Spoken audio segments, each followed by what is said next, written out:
we get started, I wanted to talk to you guys a little bit about this new event, the Richmond Reception, that we're going to be doing on Tuesday, May 19th, the day before the Markel meeting in Richmond, Virginia. It's going to be from 1 o'clock to 4:30, and then from 4:30 to 5:30, we're going to be running a networking event.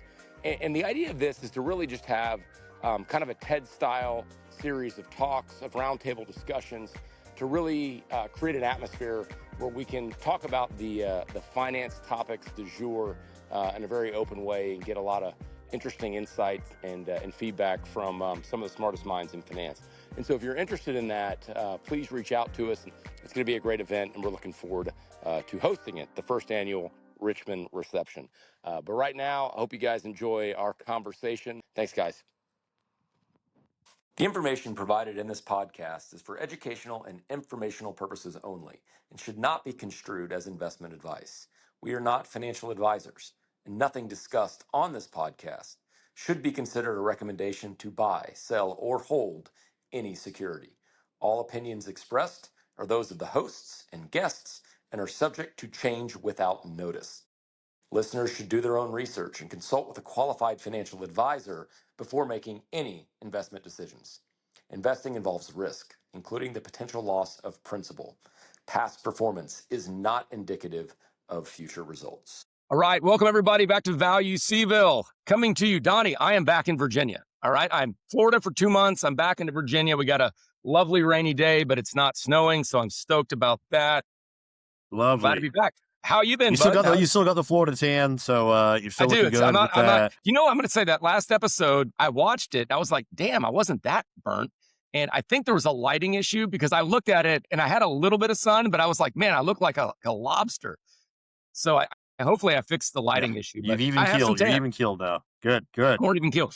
Well, excited today to have Chance Butler with us, another member of our Value Seville community, and a fascinating background that Chance has, which I want to let him get into. Pacific Landfall is his company. It's an RIA based out of Williamsburg, Virginia, and glad to have Chance with us. Now, Chance has a very interesting background. Chance, tell me if I'm wrong, but you used to be a detective, correct? Yes, digital detective. And also thank you for having me on the show. Well, great to have you. And I'm excited to have you on because I think you're a very thoughtful investor. I love your perspective. One of the books, I don't know if you've read this book, but I'm gonna throw it out there to the world. Have you guys heard of this book here, The Detective and the Investor, Robert Hagstrom? I have not. That's interesting. It's a great book. Yeah, I read a lot of books. He was a big detective novel fan, like of Sherlock Holmes and of all these very classic kind of detective novels and fictional detective characters. And he goes through in the book, and it's been a while since I've read it, but he basically unpacks, what made Sherlock Holmes such a good detective and how you can apply the same thought process to unpacking an investment thesis. And it's been about 10 years since I've read it, maybe. So I'm not as familiar with a lot of what came out of it, but I remember when I finished reading it, really thinking that, when you look at an investment, you really are trying to solve a mystery, right? And we can define what that mystery is, right? Every company, the critical factors are different, but there are people that think one thing, there are people that think another. And our job is to really unpack that and put our detective hat on and try to solve this mystery, if you will. And so with that said, we have an actual detective. Arm yourself with your Sherlock Holmes stories and your pipe. I love it. And we can think about how to unpack what you're going to be unpacking today, which is Nintendo.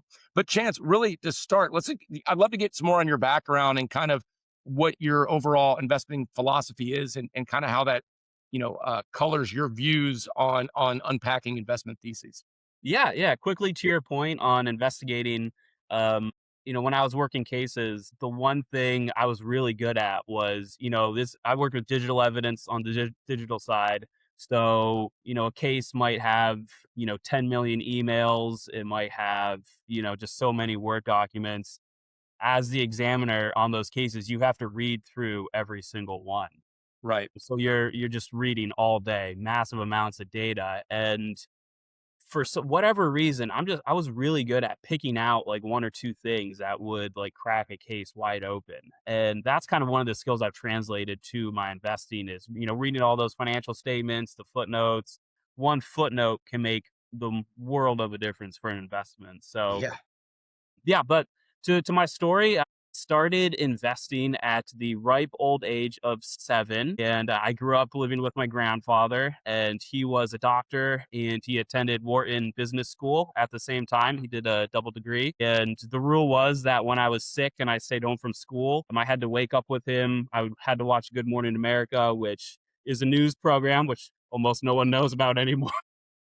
It's amazing to me that people don't. Like, I grew I up with know. that program, right? Yeah, you would be But surprised. It's we'd watch news all morning, and then when the stock market opened, we'd flip it to stock market channel. And a lot of my childhood, I would just watch that ticker tape go by. I'd listen to presentations, and one Sunday afternoon, I got the paper and I was looking through quotes, and I gave my grandfather $20, and I said, hey, grandfather, here's $20, buy me $20 of Allstate insurance, open me a brokerage account. And he matched that for me. And I've had this brokerage account my entire life. So so I've you had this immediately brokerage got some leverage, grandpa over 30. leverage. Yeah. So fast forward, I kind of started all the businesses that you could start as a kid. I was in Pennsylvania at that time, shoveling snow, raking leaves, always invested. I bought some B shares of Berkshire back in 1995, 1996 when they first came out. Fast forward to college. I actually did not go to college for anything business or investment related, which I'm actually pretty thankful for because most business schools, as we know, kind of the Columbia School of Thought, most business schools teach the exact opposite. So Yeah. I'm very thankful. I actually went to school for digital forensics at Bloomsburg University, and it was the first school in the country to offer a 4-year degree in digital forensics. So during the Great Recession, the financial crisis, 2000, 2008, 2009, was my last 2 years of college. So, during 2008, 2009, being a college kid, I had some extra grant money that I threw into the market, bought a ton of Fannie Mae. Um, and then here's a fun story for you guys. Maybe not so fun for my landlord, but a very small, very small town, Bloomsburg, Pennsylvania. Pretty much the guy that owned all of the rental real estate for the housing for the college was one guy. He was very well known, and he was just very unfair. He would keep everyone's security deposit no matter what. Going into renting, I knew this. It was very well known. So during 2008, 2009, I actually sold all of his furniture in the apartment. Jeez. And I sold his GE refrigerator and bought GE stock with it in 2008, 2009. And the thinking was he's going to keep the deposit. So Yeah. Exactly. Like Right. I might as well like get it back somehow. And I was a perfect renter. I didn't hang anything, absolutely no damage. I was perfect renter. So made a lot of money, paid off most of my student loans actually. And then I went to work Nice. for General Dynamics was my first job out of college. Did evidence intake, and then I got promoted to examiner and ran a lot of high crimes, did a lot of counterintelligence, did a lot of anything you can go to jail 20 to life for, I basically examined. And I would think that there's a lot of pressure there because you want to make sure you get that stuff right. Yes, Because obviously you want to get the bad guys, but obviously you don't want to be a part of somebody going to jail for 20 years that shouldn't be there, right? So there's a ton of pressure to get it right. And I would think that that's a high pressure job, and not that investing is not, but yeah, extremely high what was that pressure like? job. Yeah, it was very high pressure. Coming into the lab, I was the first college hire. So I was the only college, age around kid there. So everyone I worked with was, significantly older than I was. So I actually got a lot of kind of aggressive, I guess, behavior from a lot of people. They didn't like me coming in, they thought, a lot of college kids were going to come take their jobs. So I got a lot of negative a lot of negative stuff thrown at me, but it is very high pressured. And, coming from a reading background, and I was able to establish, the lab I worked at didn't even process floppy disks as digital evidence. If they had a floppy disk in a case, they Yeah. didn't even process it. And there can be valuable. I mean, I processed Yeah. one whole case with a floppy disk in it, and it was the entire case, and it caught the guy. Right. Um, Right. and it was a serial killer, so it was a pretty serious case. Yeah. Jeez. Talk about high pressure. You got to get Yeah, this guy yeah, off the street. So, and not to spend too much time talking, I think we could do a whole podcast on this, but like, Yeah. what are the few things maybe that you learned in terms of like, if you read, I don't know, 100 emails, you figure 99% of that stuff is just noise, meaningless. It's like, okay, or text messages or whatever. What is your process, if you can articulate it, on how to get signal out of so much noise?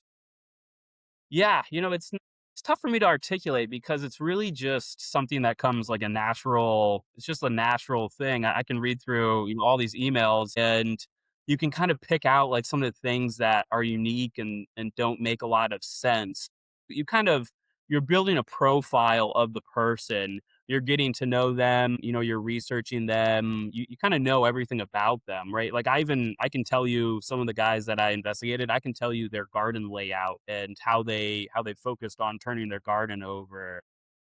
Just really intimate details. And every now and then you can just see like a little kernel of something that doesn't make sense. It might seem random.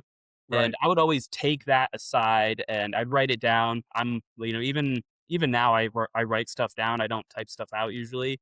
right, I keep an investment journal, handwritten journal actually. So, going through all of that data and I would kind of see, partway, I would take a break, kind of partway through my analysis, and I'd look at these kind of unique things and I'd see where they tied together. One example was, this guy was just like writing random stuff. I was like, "Yeah, okay, this is definitely something I need to take a look at." And it turns out he was trying to hide. He was using like a file to hide a whole bunch of other files, and a lot of the stuff he was using were all of his passwords. He was encoding all of his passwords. And so, something that allowed me to find everything that he was trying to hide, which was obviously something he didn't right. want people to find out about. Yeah. But yeah, it's really the same. It's kind of the same skill set because a lot of the Yeah. financial reports we read as value investors, I'm hoping most people read them. Are like 100, 150 pages. A lot of them are boring. A lot of them, the beginning is just a lot of noise. Yep. And when you start digging through the footnotes, is where you kind of see those kernels. Uh, and so, a great example, one of those kernels is, a Take Two Interactive is another video game company. They actually run all of their research and development expenses through their income statement. And you wouldn't probably realize that unless you read the financial statement because there's only one little footnote in 150 pages. It's one sentence, and that's where they say they do it. So, Yeah. it You can know what's change the whole profile of your investigation.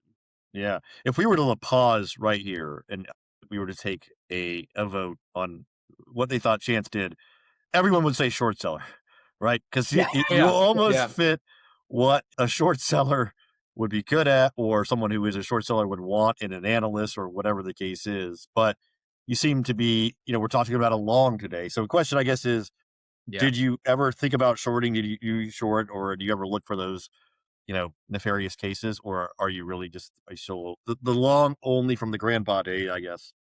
Yeah, great question. I am a long only. Short, I'm just an optimist by nature, and I hate like just goes against my very nature to like bet Yeah. against someone.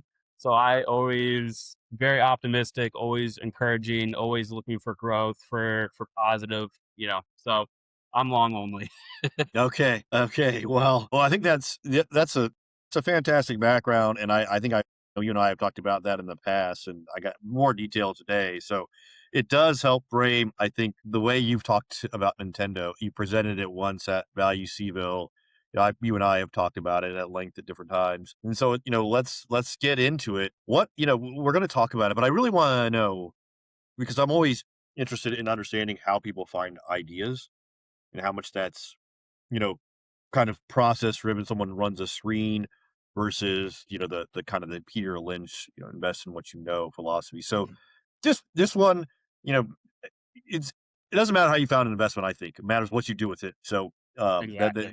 we would all could find the same investment, and it can be a great investment. We would all invest different amounts in it. So what you do with it matters more than how you found it. But this one, I really am interested. How did you come about it, and kind of walk us through the beginning and when you started, I guess. Yeah. Yeah, so my first experience with Nintendo is way back in the '90s. So I'm a '90s Seattle's kid. Obviously, Nintendo's headquartered in Seattle, Redmond now. So I had the only Nintendo console in my neighborhood. So all the kids came over and played every weekend. It's kind of what we did. Fast forward, I've owned every single Nintendo console, in between now, and I have a Switch 2 that was just released, last year. Uh, my experience from a product, something I know very well. Uh, Now, from an investment standpoint, I had never been an investor until 2023. So I find most of my investments kind of through like a story. All my best investments have like a huge story behind them. Uh, Nintendo's story, they have this long history of like a boom bust cycle. And one console does super well, the next console doesn't do well, the next console does super well, the next console doesn't do very well. So from like a revenue standpoint, their revenue is all over the place, right? I mean, just dramatically, like drops of like 70, 80%, peaks of like hundreds of percent. And as value investors, we like kind of steady stuff. So it just hasn't appealed to a lot of longer term shareholders. But with the launch of the Nintendo Switch in 2017, um, they got a new president in 2018. And I'd pronounce his name for you, but would be a disservice because I can't pronounce it. So you Yeah. can just Google it. That's It's like okay. Yeah. Furukawa. And basically, when he came in, I remember watching his incoming interview, and he said, hey, Nintendo has some of the most valuable IP in the world, and that's very true, but they don't use it. Back in the 90s, I think everyone, hopefully remembers Nintendo made a Mario Brothers movie back in the 90s that was just an absolute bomb. Oh, it's so bad. Can't say that I saw it, but I remember it John coming out. Leguizamo as Luigi. That's all Yes. I remember. Love it. Well, yeah, yeah. It was bad. And then Nintendo kind of closed off and they're like, "Hey, we're never going to do that again." And so they just have really stayed with video games and they've never used their IP outside of that. And so along came the new president in 2018. He says, "Hey, we're going to start using our IP." And I made a note in my investment journal, keep track of Nintendo using, IP, right? So, fast forward to, the new Super Mario Bros. Came out in 2020, was it 2022, 2023, grossed over 1.4 billion worldwide. Nintendo's take of that was like 600, 700 million. It must have been. Did you see it? Was it a good movie? I mean, it It must have was been a very good movie. good. Yeah, I Yeah. went to see Okay. it twice. Yeah, my kids love it. Yeah. Nice. Yeah. Awesome. Yeah, it Same. was a Yeah. it was a great movie. Yeah, it was a great movie. It was a little, it was more of just like a test and kind of playing off the nostalgia and a little, not a super deep story, but you'll start to see them expand that world now that they know they have a hit on their hands and they have some confidence going into it. Yeah. So A spoiler alert for anyone who's not seen it, but the star at the end kind of got me a little bit misty on that one. So it was a very yeah, good movie. Is the point of that? yeah, Yeah. I gotta yeah. watch it now. I gotta So watch it. I know what I'm doing tonight.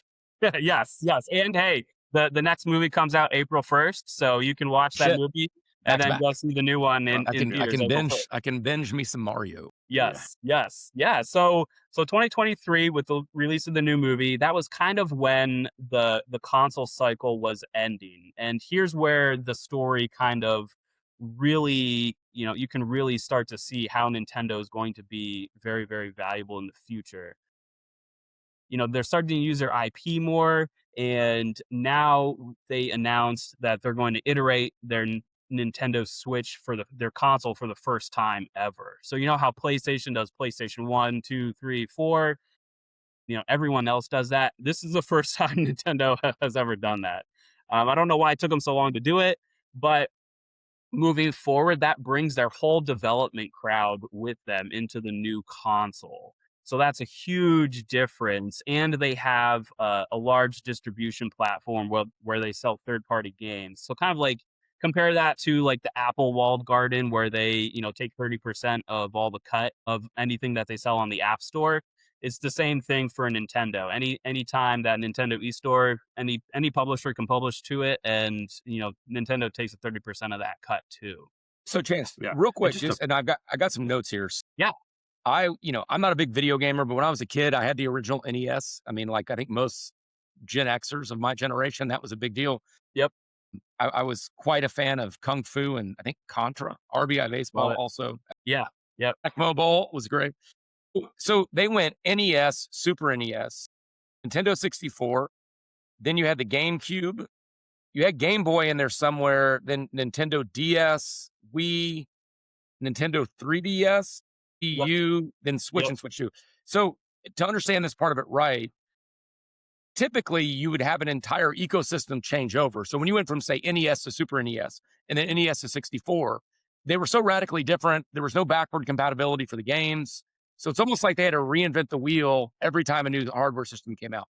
They would 100%. have some continuity, there'd be a Mario Brothers game and all this stuff, but it was like, if you failed on one of those, you could lose a lot of customers, you'd spend a ton of money, you'd make a bunch of games, and it would flop. And this would create just massive volatility in the company's operating performance. Is that just want to make sure I understand that correctly? Yeah, you're 100% accurate.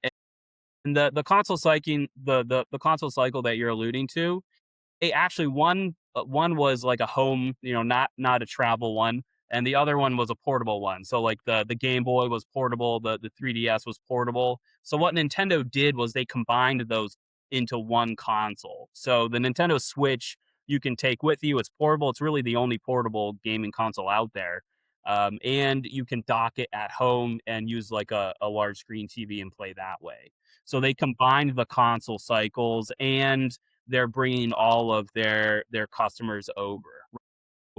At 2023 was kind of near like the end of that Nintendo Switch console cycle, and that's when kind of the sales slow down because everyone's anticipating, the next console. And no one was really sure if they were going to do Switch 2, honestly. So back in 2023, if you average out their revenue over that console cycle, it was about $11 billion. Margins were like about 26-30%, somewhere around Right. there for the console cycle.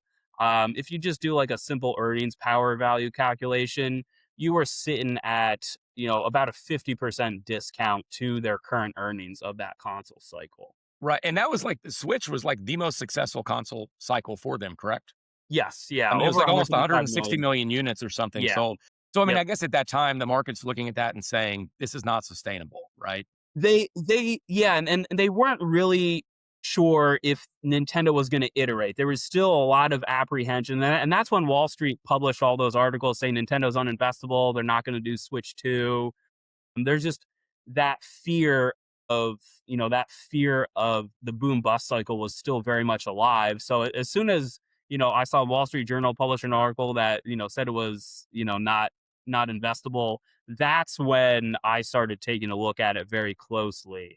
So that's, back to Donnie's question all the way back there, that's where I started looking at it from an investment standpoint. Well, I Yeah. love these stories where, you've got, and this is what Nintendo, when I look at it, and look, I've only been looking at it in the context of preparing for the podcast, but one of the things that stood out to me was this is a classic example of if you look at the old company and the way the unit economics used to operate, that gives you one picture of what the future will look like. But if you can ideate a better view, I think as our former guest Hunter used to say, can you ideate a better view of the future than the market?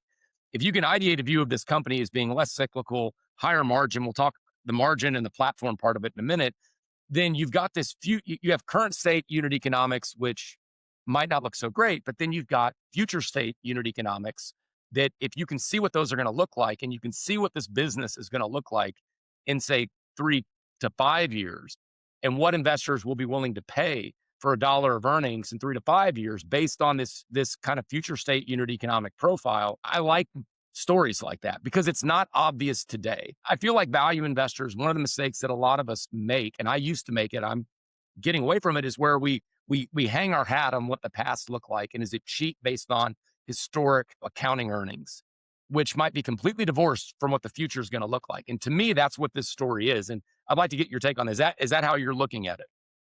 Yeah, that ideation that you just said is 100% accurate, and that's kind of what I'm looking at. Current earnings, I would say it's pretty fairly valued currently. I buy the Y shares, so everything's going to be cut in a quarter. It's just more liquid, and it's not denominated in yen because a lot of my clients are non-professionals, barely log into their accounts, so I don't want them to log in and see like yen instead of United States dollars and someone think they're a millionaire. Like I did have a client log in and, and think they were a millionaire Oh my God. overnight. I was like, no, no.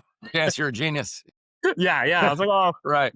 I do Yeah. well, but not that well. But yeah, so the unit economics is, um, having 155 current Switches, out there, they're still publishing games for the Switch, the old console, and they're selling, they've already sold about 20 million new Nintendo Switch 2s. So eventually everyone will switch over to the Nintendo Switch 2.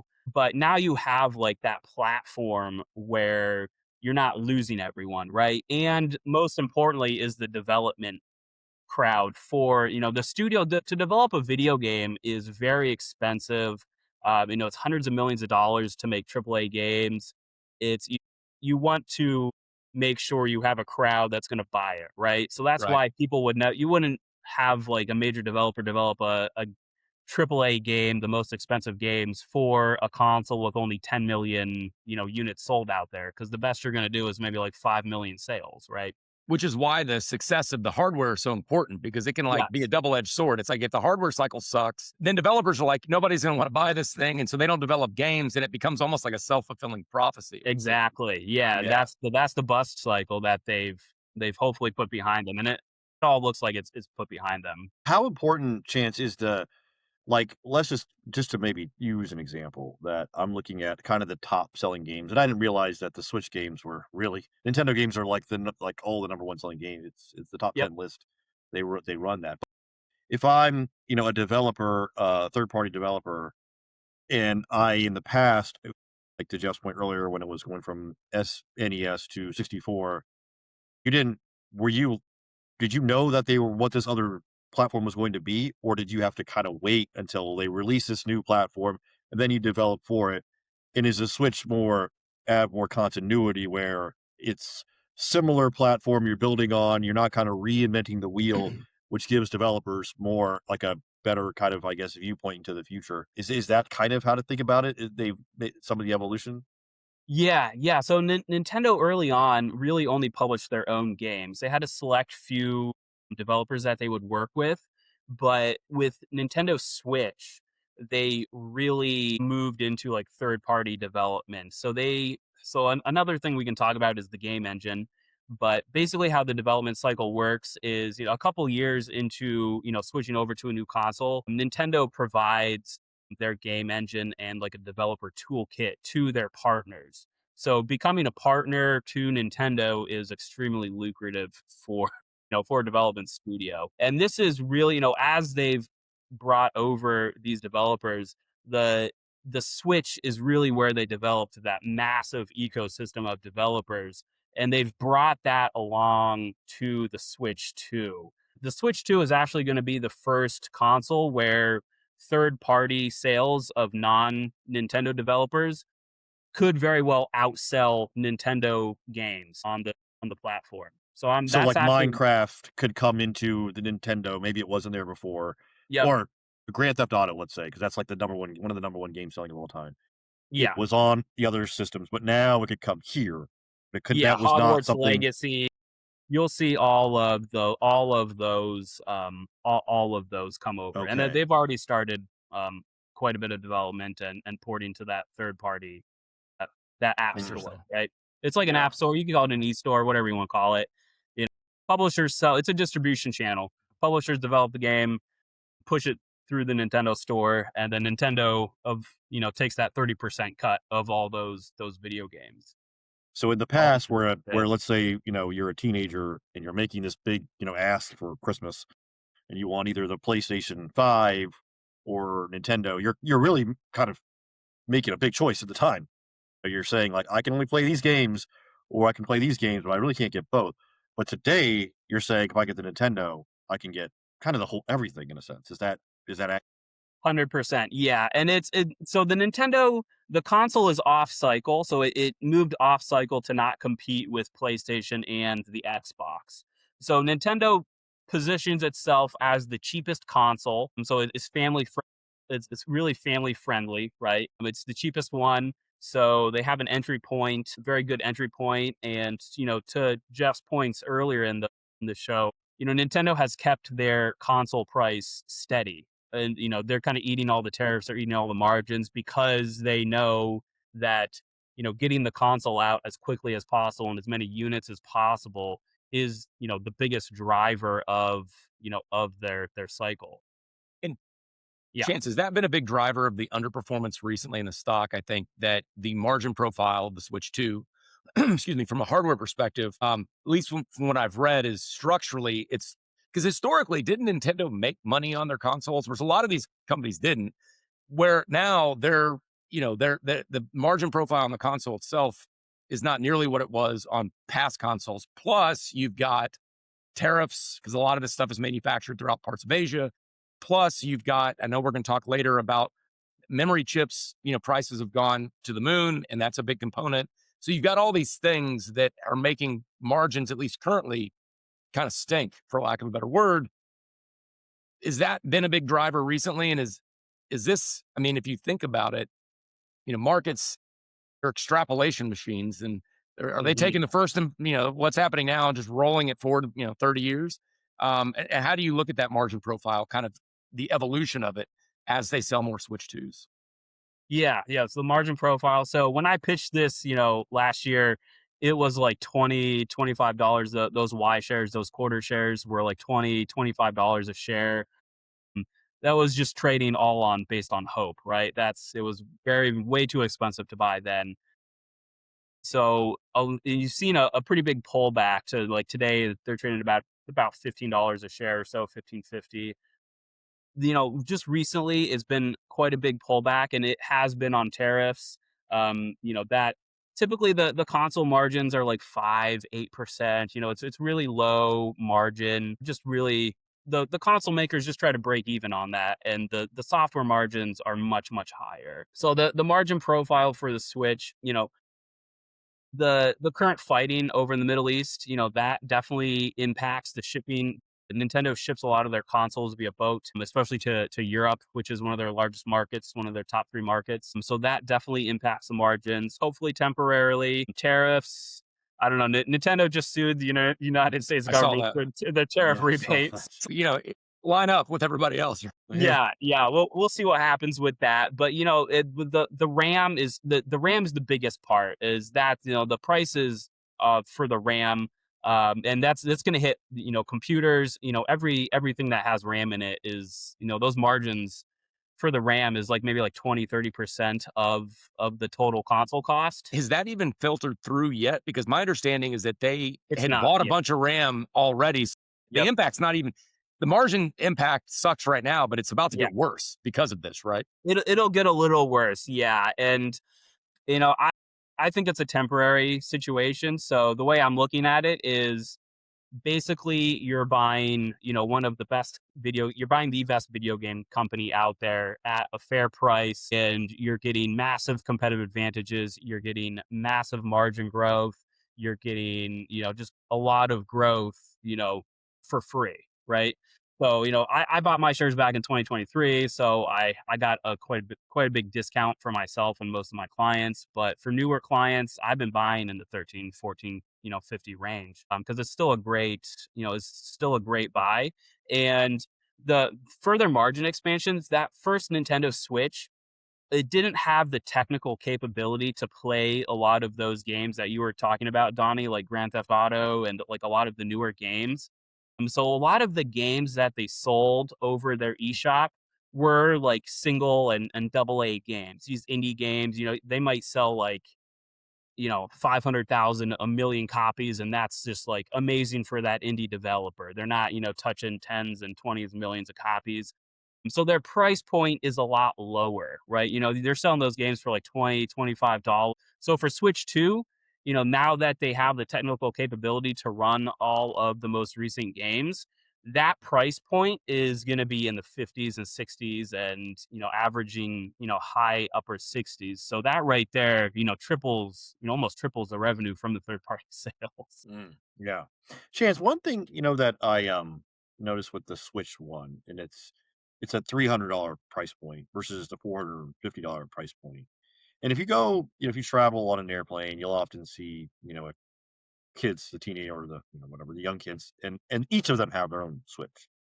And I think that what I would surmise is how they got to this record-breaking number of Switch units out into, which is, probably more than double than the Xbox. It's more than the PlayStation 4 by, 30, 40 million units. Do you think is the higher price point a limiting factor to some degree, do you feel, to what they're kind of, I guess, the total number of units they can get out into the world? Because not every teen's going to have it. Maybe it becomes more of a, you know, kind of like a PlayStation 5 or one for the family instead of all three kids having their own.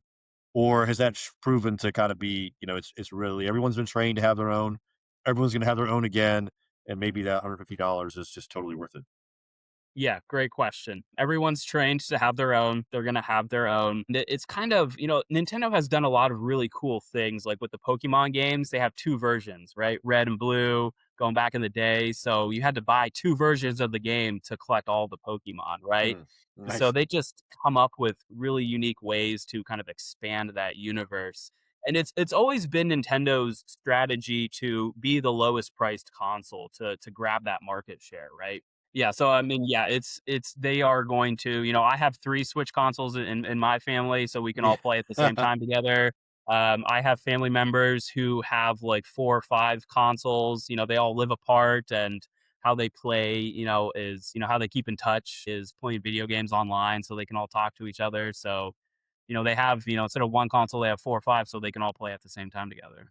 Yeah, it's Chance. something Sorry, go just ahead. having kids, learning a little bit more about. I mean, my kids are still too young for quite that, but some of the neighbors' kids, noticed how they were hangout session, or It I is. think that's what it's called, hangout sesh, or is that the correct term? Yep, Whatever it is yep. like they're both interfacing on a video game, and that was kind of novel to me, I guess. And I think that brings up another question, which is how is the video game market today in a sense that there's just like streaming video games that are coming out? Like, is the physical console needed? And I got to imagine there's the chips that they're using. I don't, are these NVIDIA chips or the AMD chips?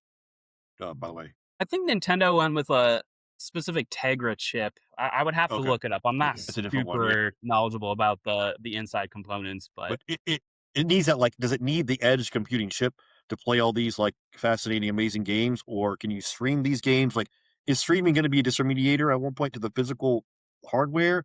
I guess maybe that doesn't matter because there's IP here, but I guess it's just something, I'm more kind of thinking out loud on, but maybe your yeah. review on. No, it's And a real great quick, question. Chance, because and I think just a parallel with that, because a big part of this story is this transformation from we sell the hardware, then we sell the games, cartridges. You remember NES, the plastic things, but Yeah, now it's like this evolution into a platform business where they're selling digital downloads, right? They're selling all these add-ons. You want to buy a new axe for Zelda or whatever. So I mean, I did a little research and like if you look at the traditional, and I don't know if these numbers, this is from expert network calls, so I assume they're right, but take it with a grain of salt. But for a $50 or $49 ASP on a physical title, Nintendo, like on a cartridge, would net about 35 to 38 after accounting for all the retail the markup they have to give to the retailers and distribution. But if you go to a fully digital model, all of that money basically goes to Nintendo, and so I think I saw something here that in 2016, yeah, I highlighted this. Digital sales as a proportion of total software revenue was 15% in 2016. By last year, that had surged to 54%. And so if you look at if you look at the margins, the EBITDA margins on Nintendo over that period, they've come up significantly. And I'm assuming that's the driver. But what stood out to me is 15 to 54. That means there's still a lot of juice left in this turnip because, a little over half, I mean, is digital, but it sounds like that could get all the way to, I mean, could it get to 100%? And what would that mean in terms of the margin profile? Because to me, not only do you have a thesis here that's like less cyclical and all these things we talked about, but you could have structurally a much higher margin business 5 years from now than you have today. And as we mentioned on the call, the pre-conversation, if you look at their incremental margins versus their baseline margins, that would seem to suggest to me that there's a lot of room for margin expansion. I'd love to get your thought on that too. yeah, In addition to this whole, do we even need a console, like kind of the evolution of the digital component here? yeah. You guys are hitting on all the competitive advantages. You know, let's start with Not Donnie's bad, Jeff. question. Hey, not bad for us. Yeah. So kind of going, one of the things that I love about Nintendo and kind of got me interested in investing in video games is kind of going back to what Warren Buffett said why he invested in the iPhone is, he read a poll that said people would rather give up, they'd have two cars, two iPhones. They would rather give up a second car than to get rid of an iPhone. So that kind of shows you the strength of the iPhone as a consumer product. Video games have that same strength. Their IP is so popular that, you're kind of seeing, you've always seen, you know, console exclusive games like Call of Duty is only published on PlayStation. So these titles and the IP are so popular and so strong that a consumer is willing to pay that $555, whatever price for the console, just for the opportunity to buy, the opportunity to spend another $60-$70 to buy the game to play it. Right. So a consumer is willing to outlay almost like 10 times the amount just to play that one experience. So the strength in the IP and the games is off the charts, right? Very strong product. And not to mention, we didn't talk about like the global population yet, but worldwide there's about 2.5 billion gamers. United States alone, 260 million gamers. It's pretty evenly split between male and female. It reaches all ages, kids, middle-aged, even grandparents. During the Value X presentation, I showed you guys that there's a gaming grandpa group that plays Call of Duty professionally. Awesome. These guys are like 60. They're like old snipers, and they just demolish these these kids on a professional. It's so great. Right. It's so great. That's But, great. so Donnie, that, I've seen a lot of, Amazon's tried it, that streaming games. Ubisoft has tried it. And no one has ever, gotten a foothold. Xbox has really gone in on like the Game Pass subscription, and it was a great deal for like $12 a month. But now that it's like $32 a month, that's like one game. That's like the sale of a game. And people in their 30s and 40s, we have kids, we don't have time to, play as many games as we used to. And that's kind of one of another trails that we can go down, mobile gaming. And that's part of the margin expansion story too. But, these subscription and console based, they just haven't caught on because, you start playing a game and, you want to finish it. For gamers, you want to finish it. You want to be competitive. You want to be social. So standalone games, aren't super popular, but these subscription services, even myself, I was playing a game on Xbox Game Pass and, I went to log in and play it and it's gone. Like I can't even finish it. So I spent like 10 hours playing it and I can't even finish it. And, it's so frustrating that I canceled the service. So I was like, you know what? At Why 39, couldn't you that finish it? price point is just too high. Yeah. Why couldn't you finish the game? Like, what's the what So happened? it's, they license the games. So Xbox, they I have got it. they Okay. publish some of their own games, but they license a lot of the other games, kind of like streamers do. Netflix, will license HBO content and some other stuff. So it's there for a while and then it's gone. But, Yeah. for Jeez. gamers, we want to finish that stuff. Yeah. And that's not a problem with Nintendo, right? Is kind No, of the so argument? Yeah. Nintendo only publishes their IP to their Nintendo consoles. So if you want to play all those Nintendo games, you have to buy their Switch, and that's really what drives it and reinforces. It's a massive competitive advantage. There's really been no new entrants into the console war in a very, very long time. Nintendo's the only portable one. You see even video game studios are just very, very difficult to get up and going and be successful at. Over the last 20 years, I've read countless news articles about so-and-so executive, at Blizzard Entertainment, one of the, top video game publishing companies. A guy goes off, starts his own studio, makes news. 5 years later, you never hear from him. 5 years later, there's a news story that, hey, he's rejoining Blizzard. Yeah. The incumbents have massive competitive advantage. You're just not going to upset that ecosystem, and people have tried. It's just not going to happen. From the margin expansion story, Jeff, definitely. So, obviously, with those third-party games going up, the margin video games have never really, their price increase has never really gone up. It's stayed level with inflation, but the product itself has never really gone up. So just last couple of years, you've seen like the top video games get price increases, and that's going to be the new normal moving forward. Video games for the longest time were like 39.99. I can remember for Yeah. like a whole decade, games were like 39.99. They never moved, and I was like, how does that price stay the same every single year? And the Every games get changes. better. I mean, I remember, like I remember NES, like I had an Atari as a kid, Yep. and it looked like a cell phone joystick thing. And I remember NES thinking, my God, look how cool this looks. And like you go Yeah. back and look at the original NES now, and it's like stick figures. Yeah. So I mean, the quality of the games get better, I feel like, They're but the massively price better. Yep. stays the same. So I mean, in real terms, if you will, they get, I guess, cheaper.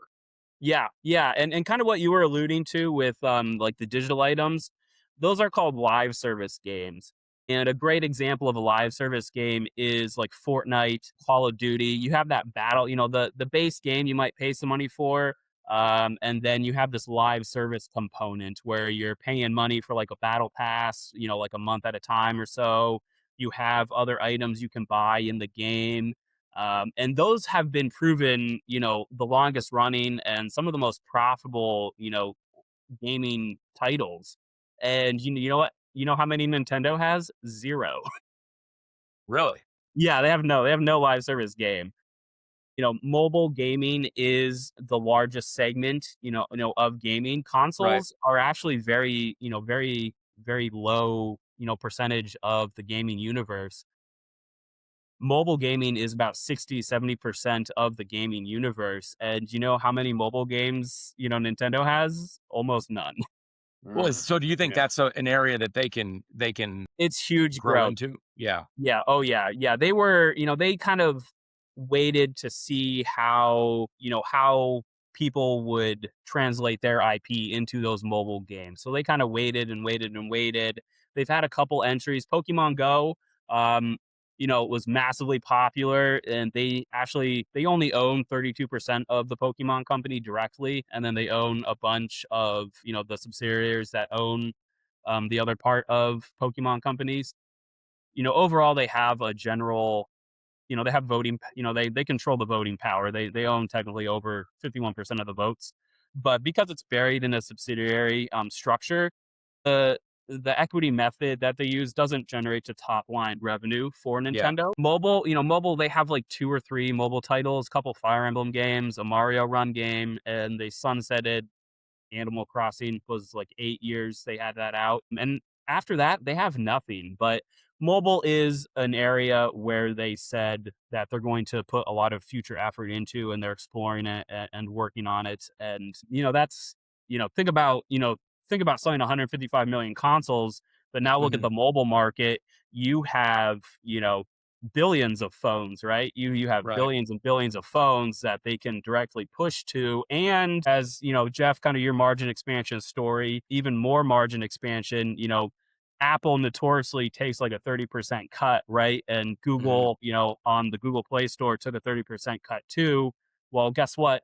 Just last October, we saw legislation pass that said, they have to allow third party and different payments go through. So Yeah. now Nintendo can publish, games to those mobile ecosystems and affect the transactions on their own payment systems. So you're seeing video game companies as a whole, especially if you're mobile companies, they have a margin expansion story too. So that's one segment. And then Jeff, going back to your, the software sales, the digital versus physical, you know, Take Two Interactive, one of the best publishers out there, most of their sales are 80-90% of their sales are digital.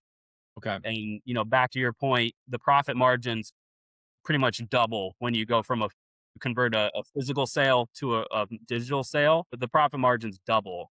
And, great news for Nintendo is that, about 60%, 55 to 60% of their game sales still today are physical.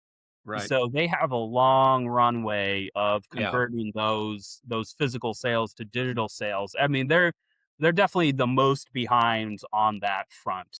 most Okay. publishers all are in the 80-90% digital. Yeah, I mean, I would just encourage people to look at their incremental versus their baseline margins. 100%. Yeah. I think there's a, Yeah. a story there that is interesting. I want to, it's funny. We do these podcasts and I get all these ideas. Like, I want to go look at this, look at this. This is a specific company. There's a lot of things I want to look into more. Yeah. But Yeah. I guess, Chance, I mean, if yeah, I'm to, play out the bull thesis, I think it's, the Switch 2 launching, and it's not necessarily a hope for a new super cycle. It's kind of a continuation of the super cycle. The sweating of the IP essentially with movies, theme parks, which we need to talk about, but yeah, and then the mobile opportunity to just sweat the IP much more than it has been in the past. The e-store opportunity to add more games, which is something that never existed in the past, and then the software, kind of Jeff's point about the software margin expansion. But so the stock's down, let's say 50% from its peak, I think, and usually there is a terminal risk there. Someone is pricing in something terminal on the business. Is there something that's out there that we're just not talking about here? I mean, I know there is a short-term margin issue with the tariffs. The DRAM prices are up 95% year over year, which is something we just all of us are dealing with in different ways. Was there something that's like ultimately that investors have a real big concern about going forward, like past this cycle? and is it AI related if that's the case? Yeah, Yeah. there you go. Yeah, There's a little bit of AI fear out there. I don't feel like that's driving much of the downturn in the prices. And, anyone who understands a game engine, I mean, there's been, that AI, whatever that tool was that generated the game world, and there was like a little goblin running around, like that's great and everything. It's really cool that they can generate that. But a game engine is what really makes a game a game. And there's a really great book on it. It's called Tomorrow and Tomorrow and Tomorrow. It's a fictional story. It's a masterpiece in storytelling. Great book. And it actually does. I didn't even know when I started reading it, but it does an amazing job at telling you what a game engine is, and that governs like physics. It governs how the water works. Governs how the weather works. It's kind of like the world you live in, like we live in the real world. It governs how that works in the game. And so AI is just nowhere close to that. So I don't think AI is really having any impact on Nintendo's per se. It's definitely hit a couple of other companies like Take-Two Interactive, but most of, what the drop in price is mostly short term, which we've already gone over. Those RAM prices, the tariffs, the fighting in the Middle East. And I still think there's a little bit of skeptic, that boom and bust cycle is still, pretty fresh in people's minds. And there's been some news articles out there that, the Switch console underperformed, the, Switch 2 underperformed during the holiday season. And it was the fastest selling Nintendo console ever. So Right. I think they're all temporary. And, I'm viewing the pullback as just a great buying opportunity for, the best gaming company in the world. They have no debt. They have Mhm. no long-term debt. They have zero long-term debt. They have $7 extra billion in cash, net, their short-term debt. Huge yeah. I competitive. think on that point, since Yeah. I think it's to get to the balance sheet, but I think there was in we're all preparing for May where we all get together in Yeah. the Markel group reunion, as they like to call it, is happening, and one of the board members is Morgan Housel, and he had a really great essay some years back about how I think about debt. And one of the he brought up the Shinsei observation about how Japan has 140 businesses. I'm reading this in my notes here that are at least 500 years old, and a few that claim to be 1,000 years old. And he calls the ultra durable businesses, I guess, are called these Shinsei. Probably not pronouncing that correctly, but doing my best. They hold tons of cash and no debt.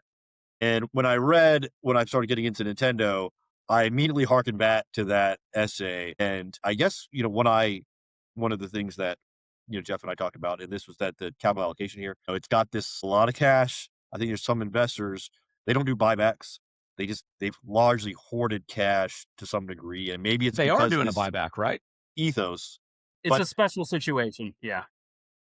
maybe you could just discuss on capital allocation. And I think it's important to frame maybe the cultural element too, and how investors should think about it, that it's not a place where you can go run and be an activist and get them to give you all this cash. I don't think, but I think it would be helpful to understand that.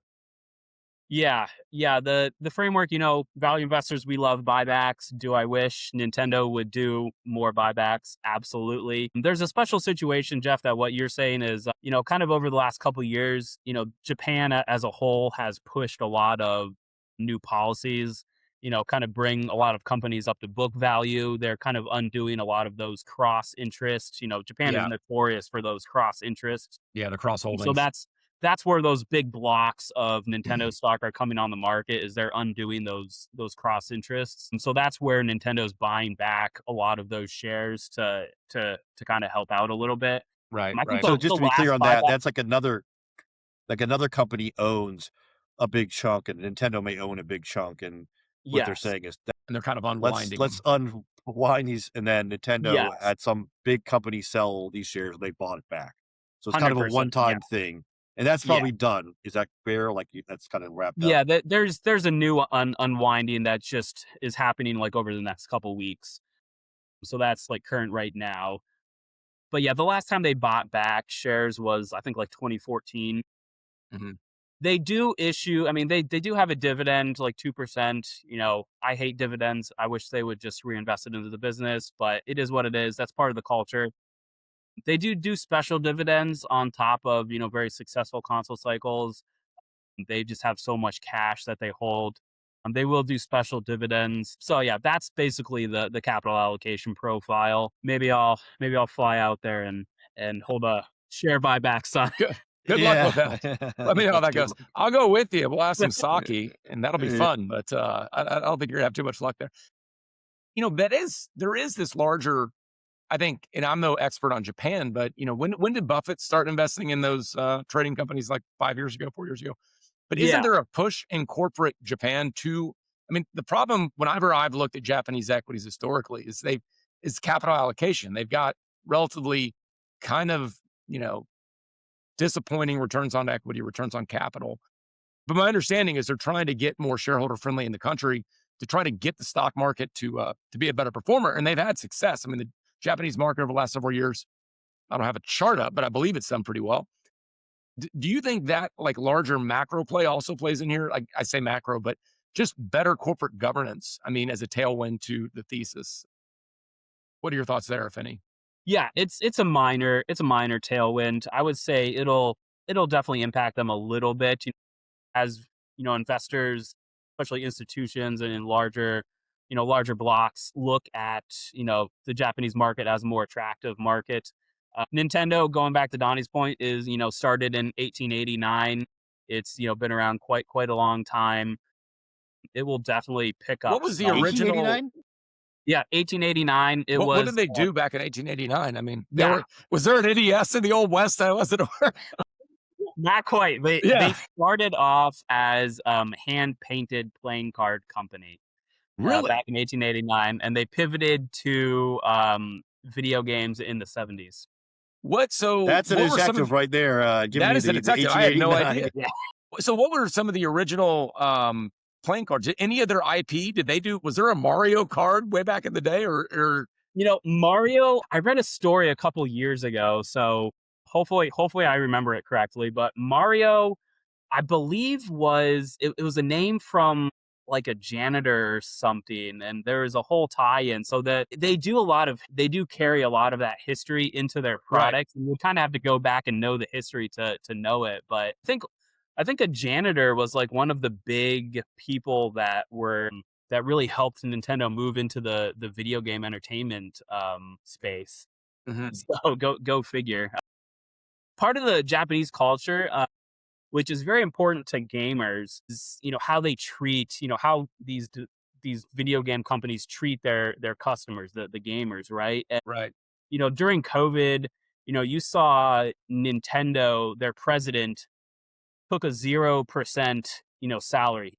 He took no salary, and he paid all of the other employees, he paid their salary to keep everyone on. I don't Wow. think Nintendo lost a single, a single employee during that time. So that part of Japanese culture really helps build that fan base and that loyalty. So I would Right. say that's probably a bigger driver from the macro side than than the Japanese market. But, as people, as the market becomes a whole, you'll see, more world products will have Japanese securities included, and Nintendo's going to be a big part of that. So you are going to see people, more shares being bought, just kind of like how indexing's taken over the United States. You will see, an element to that too. Well, I mean, I think, I'm not a gamer. Like I said, when I was a kid, I had Nintendo, but when I was in college, I'll tell you, I was terrible at the game, but everybody in my dorm played Bond, like on 64. Yep. Yeah. And I was like the first to get killed every game. I mean,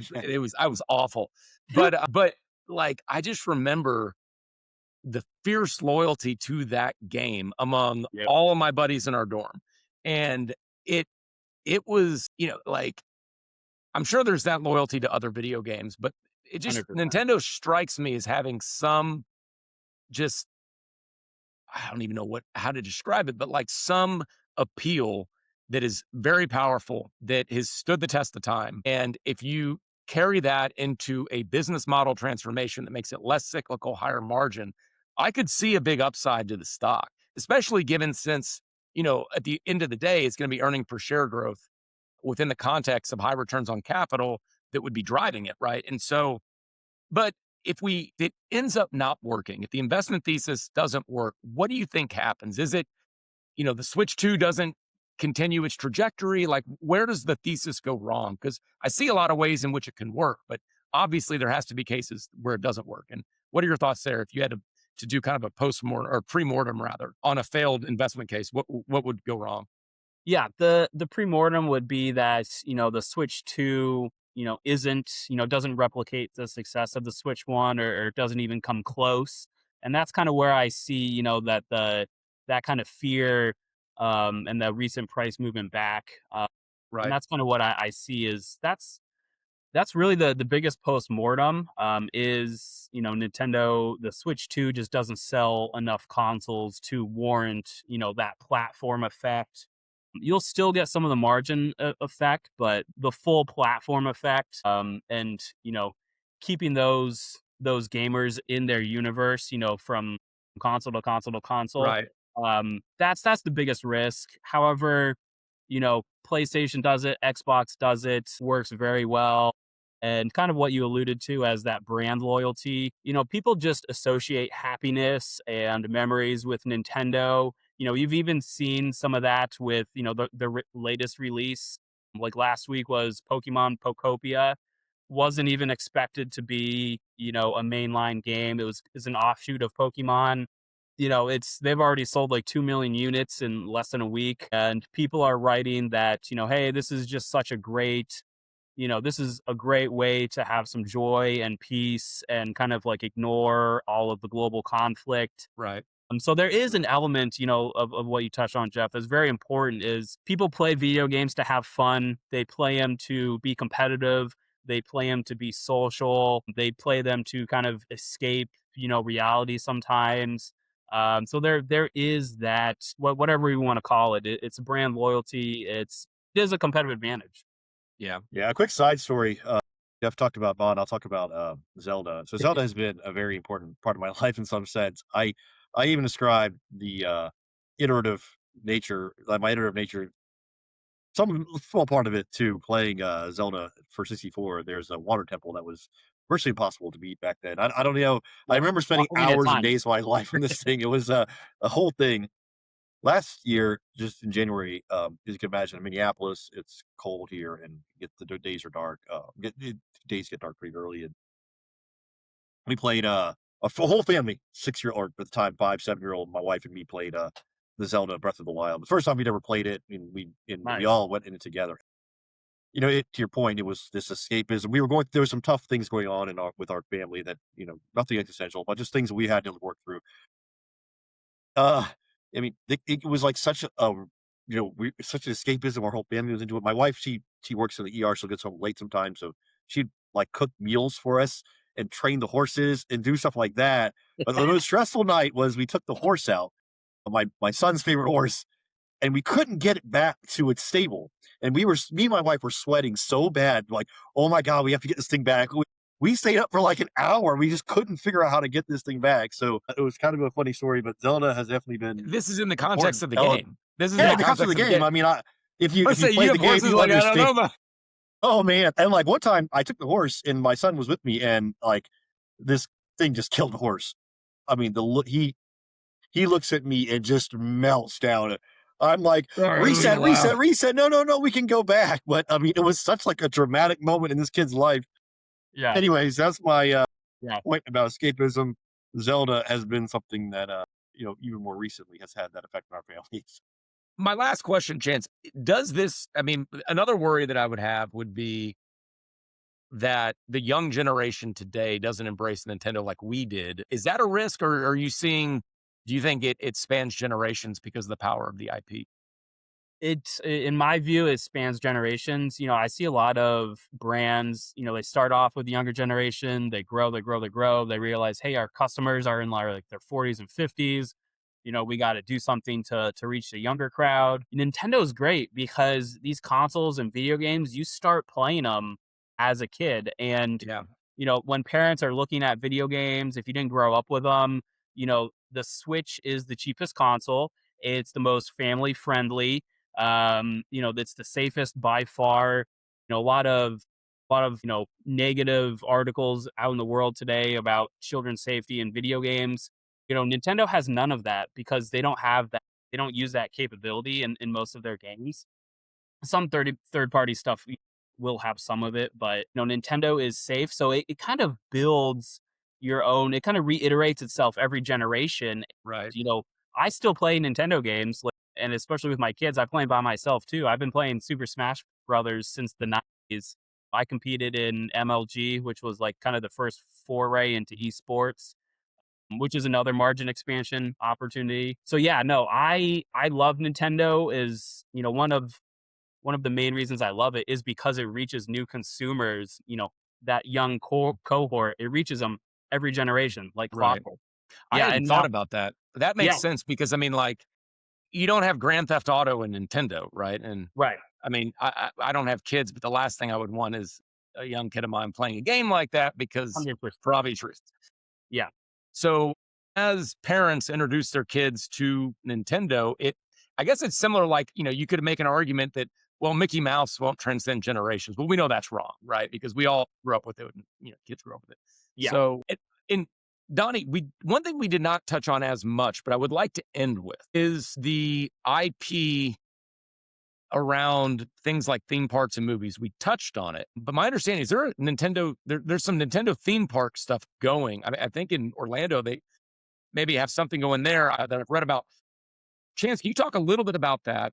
And they don't own theme parks, or they're just licensing to somebody else. Maybe kind of walk through how that works. Yeah. Yeah. So, back in, 2018, when they said, hey, we're going to use our IP more, I waited years and years for them to like say, hey, prove it to me. Okay. So this is, them using their IP, and the Pokemon company alone is worth, probably about 4 times, twice, 2 to 3 times what Star Wars is worth. It's, Marvel. Everyone knows Marvel. The Pokemon company alone is worth about 4 to 5 times what Marvel is. And they have a third of the equity in that. Is that correct? Yeah. So the Nintendo owns 32% of the Pokemon company itself, and then they own undisclosed amounts of the other two subsidiaries that own the Pokemon company. So combined, they control the voting power, but Okay. Wow. the earnings from the Pokemon company don't flow to their top line. So it's more of like a hidden asset value type of Right. calculation. Well, you'd have to, in your bridge from enterprise value to equity value, you'd have to account for that then and figure out what that's worth. I mean, Yeah, just the IP alone, the Pokemon company plus Super Mario Bros. Would be more than the entire market capitalization of Nintendo alone today. Nintendo is like about 66 billion right now.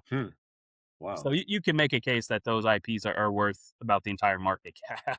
well, that's even a bigger margin of safety, right? I mean, Huge margin. I'd have to go through and kind of look at the economics of the ownership and figure out the right way to account for it. But off the top of my Yeah, head, yeah. because I mean, obviously their top line revenue is coming from a lot of it Pokemon games and stuff. So you have to be careful not to double count stuff. Yes. But Yeah. that does seem So like a compelling argument to for yeah, margin of safety. there's huge amounts of safety in Nintendo. It's one of the safest investments, in my opinion, that you can buy. So going on to the margin expansion, that's how they're using their IP. You are correct. They have, Nintendo World in Orlando. They're opening Pokemon World in somewhere over in Japan, and they have a couple other Nintendo Worlds out there. And so they're licensed deals. So, they don't get ticket sales. They just have steady recurring licensing fees, and they have merchandising opportunities within the theme parks themselves. It's super high margin, as value investors. If you read any of the value investing books or you take the classes from Columbia, you're going to see, Deer is always an example used, how that hidden finance component of Deer is like the best part. You're running 20% operating margins or higher. Um, Nintendo, this licensing revenue is, over 60%, operating margins and usually higher. It also houses Wow. their mobile segment, which is they do have a couple mobile developers that they've licensed, Pokemon IP to, and some other IPs out to. Uh, but really the flywheel effect is not something we've talked about. So really where the margin expansion and one of the things I'm most excited about is that flywheel effect that Disney creates. There's an element to Nintendo too. So with the first Mario Brothers movie, we saw a gross like 1.4 billion worldwide. Nintendo's take, like, again, was like 600 to 700 billion. That flows directly to their, to their bottom line. And the flywheel effect from that movie was that, over the next quarter, they saw a 30% increase in their backlog, the kind of their evergreen title sales of Mario Bros. So it, it brings in new Right. gamers. It gives people a different way to interact with the IP. They love, they go see the movie, they love it. They go home, they buy all of the Mario Brothers games. And then, the next Mario game that launched after the movie was the fastest selling Mario title ever. And yeah, so Wow. this flywheel effect, so now that they proved that was kind of like their test grounds for it. And now they have the new Mario movie coming out in a couple weeks here. Right. You have live action Zelda, Donnie for You next year. Yeah, there And we then they go. have two other major titles in 2028 and 2029. So this is going to be, a consistent part of their revenue generation. Yeah. I mean that. It. I've always liked Disney. And I mean, it's been a good stock at times, not at others, but just the company itself because of that, right? You go down to the parks and you look at the amount of just people that come in and you start thinking in your head through the flywheel that could exist there. I remember being at Epcot with my wife. We were doing, probably shouldn't say this, but we were doing the drinking around the world thing. Yeah. Yeah, it's fun. It's a good time. And we got to like, I can't remember where it was, Norway or somewhere. And the line that people were in to get their kids to have a picture taken with the Frozen princess thing. Yep. $50 a pop or something, which is mind Yep. boggling to me, and just how they flywheel it. And so it's really a cool idea if that we're in the early stages of something like, maybe I'm not saying this is going to become Disney, but elements of that, given just how entrenched all these characters in this IP is, that's yet another leg to the thesis. 100%. Yeah, That's it's very cool. Nintendo has been doing like pop-up events, like Animal Crossing pop-up events. You see, and they sell out like instantly. They're sold out in like less than a day usually. You see, oh, this is kind of like the golden age of IP, right? We Right. see, Amazon and Netflix, scooping up book rights, scooping up IP rights. There's just so many ways to use Nintendo's IP. Netflix has gone through and come out with like Netflix IP stores, like Wednesday restaurants and escape rooms like that. So there's a lot of, Disney has their carnival rides and their cruise ships and all that fun stuff. There's just the IP is some of the most valuable IP in the world. and Nintendo is just starting to use it more. And there's just so many different directions that they can go. Yeah, I'm very excited for their future. I think it's the whole profile of the company is going to change. I don't know. Do you want me to give you like a prediction, like a stock price? And Yeah, well, no, I don't think you have to do You don't that, have but to I if you do don't want think to, but yeah, no, but I think what would be Really? helpful is, will they get back into cereal was one question I have. I remember those commercials from no, but the other one is, over the next 6 months, like what would be the markers of success? I think that, the maybe the bearish thesis would kind of unwind in some sense. And the Mario movie you mentioned coming out, I got to imagine that's important to this to how they think about the IP, right? Because if it flops for whatever reason, because Nintendo in the past, I guess, has proven to do the hedgehog effect where they just sink into themselves and they don't want to sweat the IP. So I kind of imagine it's important.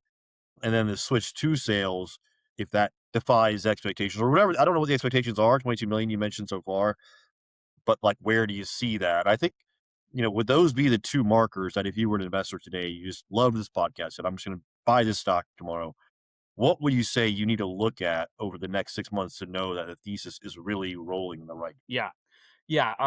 The two markers you said, the console sales and how the movie does, definitely important markers. I would say don't don't put too much, don't like if the movie doesn't do well and the console sales slow down a little bit, I would say that's not the time to abandon ship. The Nintendo Switch 2 sales, the Nintendo Switch 2 only, those titles that don't port back to Switch, so the console exclusives we call them, it's been really lackluster on Nintendo's part so far, which I've actually been very disappointed in.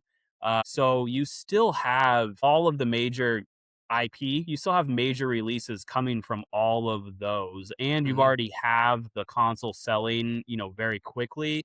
Um, I think you would, when I would panic is if the console sales really, just stall and just don't go anywhere. That's when I would start to panic a little bit because Are they that's where above are they on track or above track in terms of current sales of the Switch 2, like, relative to Switch, yeah. this same point with the Switch 1? Yeah, yeah, they're fast. They're above. Okay. Yeah. So, yeah, it's tough for me to come up with a bear thesis because there's so many tailwinds. There's just such a large competitive advantage. The balance sheet is just a fortress, but it's really the console sales is where I would panic if that really peters off and just doesn't sell anywhere close to the Switch. That's when I would be a little. Yeah. That's when I And would. Well, just for framing yeah. purposes, 22 million today by I guess the end of this year, you go through holidays. What do you think? Like, what are you expecting? Just a range. You don't have to give an exact number, but like, is it 40 million? Is it 100 million? Like, just a round number. I'm just my own sake, I guess, framing. Yeah, 100 million, I would say, you're not going to get to 100 million. You usually get that like mid cycle. So that's usually that's like 2, 3 years out. So you're sitting at like 20 million now to the end of, through the end of this year, through the holiday sale. I would like to see them to get to like 40 to 50 million, maybe. Okay. And Yeah. so to me, the risk here too is that Switch 1 came in the context of COVID, which is a pretty damn strong Yeah, that's a great tailwind. point. Yeah. People staying at home. And so, like, that's my biggest fear is that it can't live up to that because we don't have those tailwinds. What would be like if I'm sitting here holding a Switch 1, why would I buy a Switch 2? Is it a better experience? Is it is it the new games that hopefully I'm getting? What are the big motivators, especially given that it is a higher price point? What is it, 450? What's the price point? Something like that. Yeah. I think I paid like 399 for mine. Okay. Yeah. Both very good points. Driving to the new Nintendo Switch 2 is, it's upgraded. The graphics are much better. It can play all the new games. So you really expand that universe of games. It's the only portable console. People going, traveling over airplanes, etc. It's really the only one that they can take to play video games. And it's those new games. It's those Switch 2 exclusive games. So like the new games, typically Nintendo's really good about spacing out their games. They'll say, no more than, usually one, new game in the series. So like one new game in, the mainline Pokemon game, Pokemon series will come out on that console. The new games will be published only to Nintendo Switch 2. Well, Wow. that will really drive the console sales itself. So when you have the next Animal Crossing come out, you'll see like 10, 20, you'll see like 10 million consoles sold. You'll see it. So Okay. it'll come in droves as the new Right. games come Got out. it.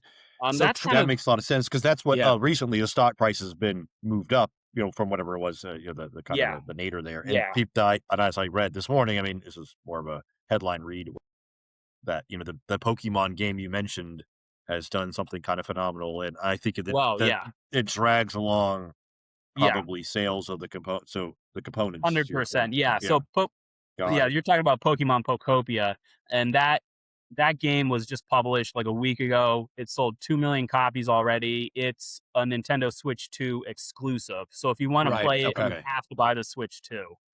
So you'll see the next quarter when they present, you'll probably see a bump of some consoles going up. So Yeah, when I think that of makes a lot of channel sense. checks, I should be doing if I'm long the stock, it's really tracking the game releases, how well those games are doing, and are you getting follow through and Switch 2 sales? That would be a really clean way to kind of track the progress of the thesis. Would you agree? 100%. Yeah. Yeah, Okay. and that's kind of my base case is, why I'm so confident in it is because Nintendo Switch 2, they only have like a few console exclusive games out right now. They've been Right. really lackluster in that. It's been And you're from still a seeing them ahead of pace, and you're even with still that seeing ahead. lackluster release. I Yeah. think they mentioned Mario Kart, whatever the World one. I guess was it Mario Kart World or something like Yep. that. Yeah, that's and I would have to check. I'm not sure if it's backward compatible. I think it's a Switch 2 exclusive. But yeah, I mean that got the initial momentum going, and over time as Nintendo sells more consoles, you'll see, when they get to the 100 million mark, you'll see, that Nintendo, that Mario Kart World, you'll see that, the take rate for that is almost 100% right now. So, you got 20 so million consoles sold. They sold like 19 million copies of Mario Kart World. You'll see that number go up. It'll be like 80, 90 million copies will sell over time. Yeah. Wow. Well, Well, man, this is it's such a fun one to talk this was a lot about. of You I can enjoyed it. tell we can tell that you've done the detective work and applied that to your investment process. Do you have your pipe? So You got to have your pipe. yeah, I need a yeah. pipe. I need a pipe. You got a I pipe. guess Smoke one a thing pipe. I just Bring me carry this one. around so I look cool. the last random question I'd have, it's the best the Nintendo Family Office has a website, and it's like the best website for a family office ever. You were going It's there, you pretty were talking cool. to these guys. Such a random thing that they do, but I guess it speaks to the ethos of the company. Yeah, yeah, I've been out to it a couple times. I follow like all the Nintendo Directs and the announcements. Yeah. That's usually, they have apps for specific IP related, so I have those on my phone too. But yeah, their websites are great. Yeah. They're just fun. Even like going back to the IP stuff, they have Lego, they're merchandising through Lego. And even they do something unique with Lego. They're not just building like the Nintendo console. They add like elements of that you can scroll through like a TV and play Mario Bros on the Lego set that you just built. Yeah. Wow. It's just a lot of fun. Nintendo's so Yeah. much fun. It's a business that you can interact with. I think a lot Right. of people they think of stocks, they don't think of them as businesses. Of there's like a disconnect there. And Yeah. so is just, you interact with it so much, it helps people be confident and hold it long term because you're interacting with the business itself. You're having fun. It's just great. Yeah. A lot of Yeah. fun. Well, I mean, Chance, I think we could sit here and talk another 30 minutes about this easy. We are nearing the hour and a half mark, which we typically like to fade it down as we get here. But real quick, if I mean, people want to reach out to you, should they go to your website? Maybe how can people get in touch with you? Yeah, website. I give all my clients have my direct cell phone number. I don't use anything in between. Nice. My email address. I don't know if you guys publish all that contact information here, but we can publish it. Okay. Yeah. I mean, More than happy to do yeah, that. 100%. Notes. Yeah. And Yeah, I work with clients college aged all the way through retirement. I run a lot of endowments for nonprofits. I run portfolios for businesses. So, if you trust me and I trust you, I love working with you. Awesome. And you, Great. my last question, this might be the most important of the day. Are you coming to Value Seaville this year? I am. I'm hoping to. Yes. I have a couple No, no, medical no, no. procedures. I have a couple medical Oh, procedures shit. coming up. Okay. So Okay. I'm definitely Well, hoping to. if those go well, we want to get you back because your presentations are always fascinating, and really enjoy just chatting with you about investments and life philosophies and all that stuff. So, well, Chance, thanks for coming on. Really enjoyed it. Yeah. Donnie, I don't know about you. I think this is one that I really want to dig into. I mean, full disclosure, I don't own any shares right now, but it sounds like something I want to learn more about because I think it's a really interesting thesis, and I've really enjoyed this whole dialogue. Yeah, absolutely. I think it's just so much. It's a lot of fun to doing the work with it.